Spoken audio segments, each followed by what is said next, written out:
आज ही Doubtnut app download करें। Doubtnut पर होगा अब आपके सभी मैथ्स, केमिस्ट्री, फिजिक्स और बायोलॉजी डाउट्स का सफाया।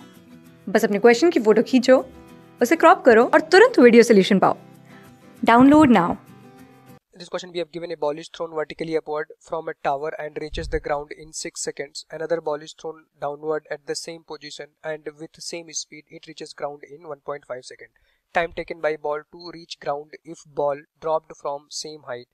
Take g equals to 10 metre पर सेकंड स्क्वायर। तो क्वेश्चन में क्या गिवन है, कोई एक बॉल है जो किसी टावर, जिसकी मान लेता हूँ इस तरह से हमारे पास कोई एक टावर था जिसकी हाइट कितनी है h। ये हमारे पास टावर था, बॉल को यहाँ से वर्टिकली ऊपर की तरफ फेंका हूँ, मान लेता हूँ कितनी स्पीड से, u स्पीड से मैंने फेंका।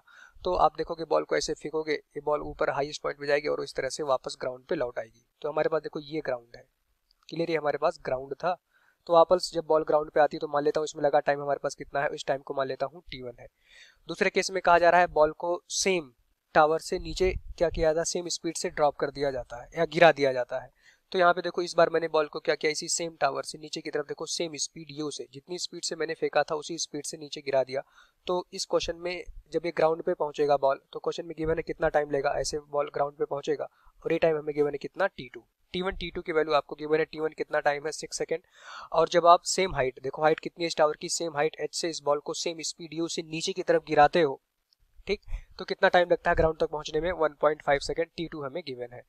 तो हमें कैलकुलेट करना था कि क्वेश्चन में कहा जा रहा है जब उसी सेम बॉल को सेम हाइट से ड्रॉप कर दोगे तो टावर की हाइट तो सेम रहेगी। थर्ड वाला केस देखो, तो यहाँ से देख सकते हो कि हमारे पास वही सेम टावर था, ग्राउंड भी होगा, तो टावर की हाइट ग्राउंड से h होगी। अब इस केस में मैंने क्या किया, बॉल को इसी सेम टावर से ड्रॉप कर दिया। ड्रॉप करने का मतलब इसकी जो इनिशियल स्पीड हो क्या थी, 0। यहाँ पे देखो इस बॉल को मैं ड्रॉप कर रहा हूँ, तो डिफरेंस क्या है ड्रॉप और थ्रो करने में। जब आप इसको थ्रो करोगे तो कुछ इनिशियल वेलोसिटी दोगे, दोनों केस में आप देख सकते हो, लेकिन जब ड्रॉप करोगे तो आप इनिशियल वेलोसिटी इसकी रेस्ट में होगी। जैसे ही ड्रॉप करोगे नीचे की तरफ जाएगा, एक्सेलरेशन ड्यू टू ग्रेविटी नीचे लग रहा होगा। जब ये ग्राउंड पे पहुंचेगा तो इसमें लगा टाइम मान लेता हूँ t है, ये टाइम t मान लेता हूँ, तो ये हमें टाइम कैलकुलेट करना था। ये हमारा इस क्वेश्चन का आंसर होगा। तो इस डायग्राम से आई होप कि आपको समझ में आया होगा कि आपको कैलकुलेट करना था। सेम हाइट से सेम बॉल को जब आप ड्रॉप करोगे, ड्रॉप करने का मतलब एक ही चीज होता है, उसकी इनिशियल वेलोसिटी 0 थी, तो कितना टाइम लगेगा, डायरेक्ट रिजल्ट होता है जो ये टाइम t आएगा। जब किसी बॉल को सेम हाइट से ऊपर की तरफ फेंकोगे, ग्राउंड तक आने में टाइम लगा t1। उसी सेम बॉल को नीचे की तरफ सेम स्पीड से गिराओगे तो ग्राउंड तक जाने में लगा टाइम t2 है। उसी सेम बॉल को अगर ड्रॉप करोगे तो ग्राउंड तक जाने में लगा टाइम अगर t है तो t की डायरेक्ट वैल्यू आती है √t1 इंटू t2। ये हमारे पास डायरेक्ट रिजल्ट होता है। अगर इसको आप याद रखोगे तो आंसर 1 सेकंड में आपका आ जाएगा।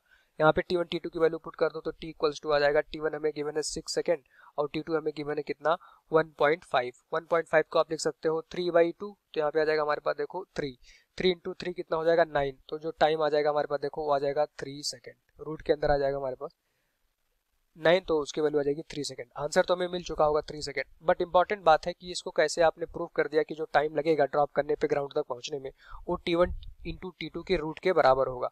तो इक्वेशन ऑफ मोशन, बस बेसिक इक्वेशन ऑफ मोशन लगाओ। पहले वाले केस में अगर इक्वेशन ऑफ मोशन लगाओगे तो इसका जो डिस्प्लेसमेंट है बॉल का नेगेटिव डायरेक्शन में होगा। बॉल को आपने ऊपर की तरफ फेंका है, डिस्प्लेसमेंट h का हुआ है, लेकिन वो नेगेटिव में आएगा। तो यहाँ पे देख सकते हो सेकंड इक्वेशन ऑफ मोशन लगाओ। पहले केस में तो -h equals to initial velocity कितनी है u, उसको ग्राउंड तक आने में कितना टाइम लगा t1, तो u t1 माइनस क्यों, क्योंकि acceleration due to gravity ball का नीचे की तरफ लग रहा होगा और डाउनवर्ड डायरेक्शन को इस केस में मैं नेगेटिव अज्यूम कर रहा हूँ। तो डिस्प्लेसमेंट देखो ये डिस्प्लेसमेंट होगा, बॉल को आपने h हाइट से ऊपर फेंका, बॉल ग्राउंड पे आएगी तो उसका डिस्प्लेसमेंट डाउनवर्ड डायरेक्शन में आएगा जो कि नेगेटिव होगा। हाफ एक्सेलरेशन नेगेटिव आएगा तो यहाँ पे माइनस साइन आ जाएगा, हाफ g t1 स्क्वायर। एक इक्वेशन हमारे पास ये आ गई। सेकंड वाले केस में देखो बॉल को आप सेम स्पीड से नीचे की तरफ गिरा रहे हो, तो इस बार डाउनवर्ड वाली डायरेक्शन में, चूंकि बॉल नीचे की तरफ ही जा रही है तो डाउनवर्ड वाली डायरेक्शन को आप पॉजिटिव अज्यूम कर सकते हो। तो यहाँ पे देखो डिस्प्लेसमेंट नीचे की तरफ होगा, इनिशियल स्पीड कितनी है u, ग्राउंड तक जाने में कितना टाइम लगा t2, तो h equals to ut plus half at square. इस बार प्लस आएगा क्योंकि जो बॉल का एक्सेलरेशन है वो भी डाउनवर्ड डायरेक्शन में है, g के बराबर होगा, तो यहाँ पे आ जाएगा हाफ इंटू जी इंटू t2 का स्क्वायर। ये आ गया हमारे पास इक्वेशन नंबर 2। थर्ड वाले केस में आप देखो, अगर आपसे पूछा जाए टाइम बताइए, तो बॉल ग्राउंड तक पहुंचने में कितना टाइम लेगी, t टाइम, कितना डिस्प्लेसमेंट होगा h का, तो h equals to initial velocity ball की कितनी थी 0 प्लस, यहाँ पे देखो डाउनवर्ड वाली डायरेक्शन को मैं पॉजिटिव मान रहा हूँ तो इस बॉल का एक्सेलरेशन नीचे की तरफ आएगा और g के बराबर होगा हाफ इंटू जी, कितना टाइम लगा t, तो ये आ गया हमारे पास h इक्वल्स टू आ जाएगा हाफ g t स्क्वायर। तो यहाँ से आपको क्या कैलकुलेट करना था, t की वैल्यू। ये आ गया हमारे पास इक्वेशन नंबर 3। 3 इक्वेशन है, तो आप क्या करोगे, पहले क्वेश्चन 1 और 2 को सॉल्व करके h की वैल्यू निकाल लो, इस h की वैल्यू यहाँ पुट कर देना, आपको टाइम मिल जाएगा। तो दोनों इक्वेशन को मैं ऐड कर देता हूँ। इक्वेशन 1 और 2 को जैसे ही आप ऐड करोगे तो माइनस एच प्लस एच कितना हो जाएगा 0। यहाँ पे आ जाएगा हमारे पास देखो ut1 प्लस यहाँ पे क्या आ जाएगा ut2 माइनस यहाँ पे आएगा हाफ gt1 स्क्वायर प्लस यहाँ पे आ जाएगा हाफ gt2 स्क्वायर। दोनों को मैंने ऐड कर दिया है। तो यहाँ से देख सकते हो अगर मैं u यहाँ पे कॉमन लूंगा तो यहाँ पे वैल्यू आ जाएगी हमारे पास t1 plus t2 is equals to, इसको इधर भेजूंगा लेफ्ट हैंड साइड में तो प्लस बन जाएगा हाफ gt1 स्क्वायर माइनस यहाँ पे आ जाएगा हमारे पास देखो हाफ gt2 स्क्वायर। यहाँ से मैं क्या कर सकता हूँ, आप देखो g कॉमन ले लोगे तो यहाँ पे ये आएगा हमारे पास देखो t1 square minus t2 square, ये आ गया हमारे पास। तो यहाँ पे क्या आ रहा है u t1 प्लस t2, ठीक, सॉल्व कर सकते हो। ए स्क्वायर माइनस बी स्क्वायर के फॉर्मूले से अगर इसको खोलोगे तो वैल्यू आ जाएगा हाफ जी, एक ब्रैकेट में आएगा t1 प्लस t2, दूसरे ब्रैकेट में आ जाएगा t1 माइनस t2।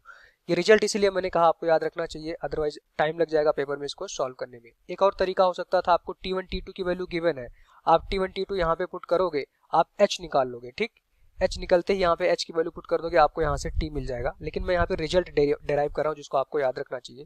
ये वैल्यू कैंसिल हो जाएगी तो यहाँ पे देखो u इज इक्वल्स टू क्या आ जाएगा हमारे पास देखो g/2 और यहाँ पे क्या आ जाएगा हमारे पास देखो t1 माइनस t2।